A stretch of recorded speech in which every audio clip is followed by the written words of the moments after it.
Hi, Iqoo Neo 7 എന്ന smart phone officially ചൈനയിൽ launch ചെയ്തിട്ടുണ്ട്. Iqooവിൻ്റെ ലേറ്റസ്റ്റ് ആയിട്ടുള്ള ഫ്ലാഗ്ഷിപ്പ് ഡിവൈസ് ആയിട്ടാണ് Iqoo Neo 7 ലോഞ്ച് ചെയ്തിട്ടുള്ളത്. എന്തായാലും ഇപ്പോൾ ഇന്ത്യയിൽ അവൈലബിൾ അല്ല. ഈ ഒരു ഡിവൈസിൻ്റെ സ്പെസിഫിക്കേഷൻസ് ആണ് ഇന്നത്തെ വീഡിയോയിൽ ചെക്ക് ചെയ്യുന്നത്. Okay, let's start the video. Neo 6 എന്ന സ്മാർട്ട് ഫോൺ ഇന്ത്യയിൽ അത്യാവശ്യം നല്ലൊരു ഡിവൈസ് തന്നെയായിരുന്നു. അത്യാവശ്യം ആ ഒരു പ്രൈസ് റേഞ്ചിൽ മികച്ചൊരു സ്മാർട്ട് ഫോൺ ആയിരുന്നു Neo 6. അതിനുശേഷം അതിൻ്റെ സക്സസർ ആയിട്ടാണ് Neo 7 എന്ന സ്മാർട്ട് ഫോൺ ഇപ്പോൾ വന്നിരിക്കുന്നത്. ഡിസ്പ്ലേയിൽ നിന്ന് സ്റ്റാർട്ട് ചെയ്യാം. 6.78 ഇഞ്ചാണ് ഡിസ്പ്ലേ സൈസ്. അത്യാവശ്യം വലിയ ഡിസ്പ്ലേ ആണ്. ഫുൾ HD+ റെസൊല്യൂഷൻ ആണ്. 1080x2400 പിക്സൽസ് ആണ് screen resolution. 388 pixel per inch density ആണ് വരുന്നത്. ആമോലെഡ് പാനലാണ് കൊടുത്തിട്ടുള്ളത്. 120 Hz റിഫ്രഷ് റേറ്റ് സപ്പോർട്ട് ചെയ്യുന്നുണ്ട്. HDR10+ൻ്റെ സപ്പോർട്ടും അവൈലബിൾ ആണ്. 1500 നിറ്റ്സിൻ്റെ പീക്ക് ബ്രൈറ്റ്നസ് ആണ് സ്മാർട്ട് ഫോണിൻ്റെ ഡിസ്പ്ലേയിൽ. 87.6% ആണ് screen to body ratio. Central punch hole കട്ടാണ് ഡിവൈസിൽ നൽകിയിട്ടുള്ളത്. 20:9 എന്ന ആസ്പെക്ട് റേഷ്യോയിലാണ് ഈ ഒരു സ്മാർട്ട് ഫോൺ വരുന്നത്. ബോഡി വെയ്റ്റ് വരുന്നത് ഏകദേശം 197 grams ആണ്. ഇനി പെർഫോമൻസിലേക്ക് വരുമ്പോൾ മീഡിയാടെക്കിൻ്റെ ഡിമെൻസിറ്റി 9000+ എന്ന ചിപ്സെറ്റാണ്. 4 nm ചിപ്സെറ്റാണ് കൊടുത്തിട്ടുള്ളത്. മാലി G710 MC10 ആണ് GPU. ആൻഡ്രോയിഡ് 13 ബേസ് ചെയ്തിട്ടുള്ള ഒറിജിൻ OS ആണ് ഈ ഒരു ഡിവൈസിൽ വരുന്ന യൂസർ ഇൻ്റർഫേസ്. 4 വേരിയൻസിലാണ് Neo 7 എന്ന സ്മാർട്ട് ഫോൺ ചൈനയിൽ ലോഞ്ച് ചെയ്തിട്ടുള്ളത്. 8GB റാം വേരിയൻറ്റ് വരുന്നുണ്ട്. അതുപോലെ തന്നെ 12GB റാം വേരിയൻറ്റും അവൈലബിൾ ആണ്. ഇന്റേണൽ സ്റ്റോറേജ് 120GBയും 256GBയും അതോടൊപ്പം 512GBയും അവൈലബിൾ ആണ്.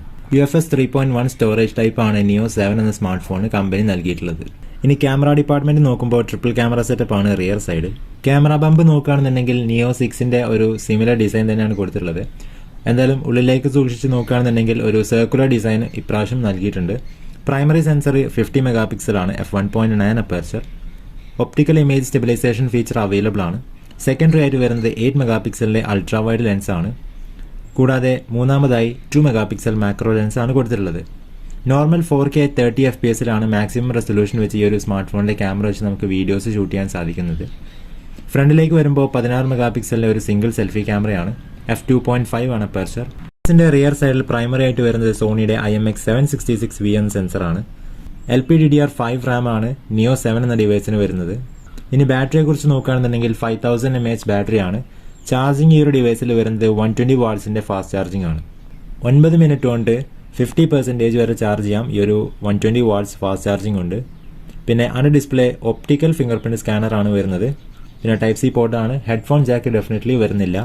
Neo 7 എന്ന device geometric black, impression blue, pop orange എന്നിങ്ങനെ 3 കളർ വേരിയൻസിലാണ് ഇപ്പോൾ അവൈലബിൾ ആയിട്ടുള്ളത്. അപ്പോൾ ഇതൊക്കെയാണ് Iqoo Neo 7 എന്ന സ്മാർട്ട് ഫോണിൻ്റെ ഒഫീഷ്യൽ സ്പെസിഫിക്കേഷൻസ്.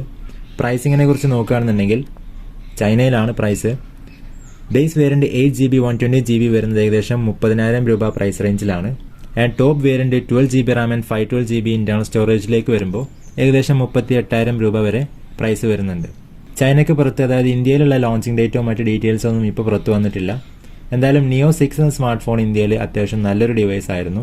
ഡെഫിനറ്റ്ലി ഈ ഒരു സ്മാർട്ട് ഫോണും അതിൻ്റെ സക്സസർ ആയിട്ട് വരുന്ന നിലയ്ക്ക് മികച്ചൊരു സ്മാർട്ട് ഫോൺ തന്നെയായിരിക്കും. അപ്പോൾ ഇതൊക്കെയാണ് Neo 7 എന്ന സ്മാർട്ട് ഫോണിൻ്റെ സ്പെസിഫിക്കേഷൻസും പ്രൈസ് ആൻഡ് ഡീറ്റെയിൽസ്. അപ്പോൾ ഈ ഒരു ചെറിയ വീഡിയോ നിങ്ങൾക്ക് ഇഷ്ടമായെന്ന് വിചാരിക്കുന്നു. വീഡിയോ ഇഷ്ടപ്പെട്ടാൽ ഡെഫിനറ്റ്ലി ലൈക്ക് ചെയ്യുക, ഷെയർ ചെയ്യുക. ചാനൽ ആദ്യമായിട്ട് കാണുന്നവർ സബ്സ്ക്രൈബ് കൂടി ചെയ്യുക. മറ്റൊരു പുതിയ വീഡിയോ ആയിട്ട് നമുക്ക് വീണ്ടും കാണാം.